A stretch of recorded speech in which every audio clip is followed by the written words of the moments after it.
പ്രത്യേകിച്ച് നിങ്ങളുടെ കുടുംബത്തിൽ നിന്ന് ആരെങ്കിലും ഒക്കെ വിദേശത്തുണ്ടോ? വിദേശത്ത് നിങ്ങളുടെ കുടുംബത്തിൽ നിന്ന് ആരെങ്കിലും ഉണ്ടെങ്കിലും ഒന്ന് കൈപൊക്കിക്കേ. വിദേശത്ത് ഒട്ടുമുക്കാലും പേരുടെ വീട്ടിൽ നിന്ന് ആരെങ്കിലും ഒക്കെ ഉണ്ട്.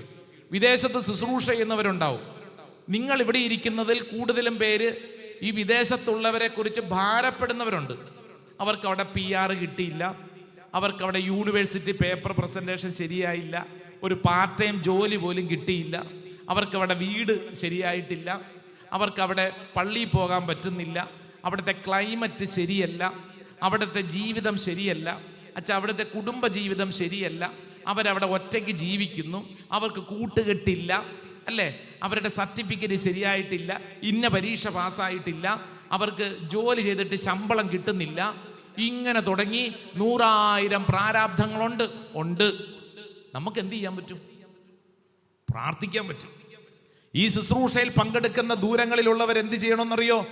നിങ്ങളെ ഒരു ദേശത്ത് ദൈവം കൊണ്ടുവന്ന് എത്തിച്ചിട്ടുണ്ടെങ്കിൽ, ശ്രദ്ധിച്ചു പഠിച്ചോണം, നിങ്ങളെ ഒരു ദേശത്ത് ദൈവം കൊണ്ടുവന്ന് എത്തിച്ചിട്ടുണ്ടെങ്കിൽ ദൈവത്തിൻ്റെ ആത്മാവ് ആ വ്യക്തിയിൽ അത് പ്രവർത്തിക്കും. ഒരു നല്ല വചനം പറഞ്ഞു തരാം. അത് എസെക്കിയേലിന്റെ പ്രവചനം 37-ാം അധ്യായം അതിൻ്റെ 14-ാം തിരുവചനമാണ്. Book of Ezekiel chapter 37 verse 14.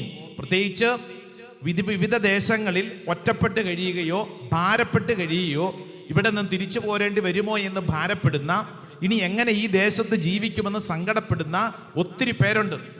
ആ വ്യക്തികൾ ഇതാ വചനം പറയുകയാണ്. എസെക്കിയേലിന്റെ പ്രവചനം 37-ാം അധ്യായം 14-ാം തിരുവചനം.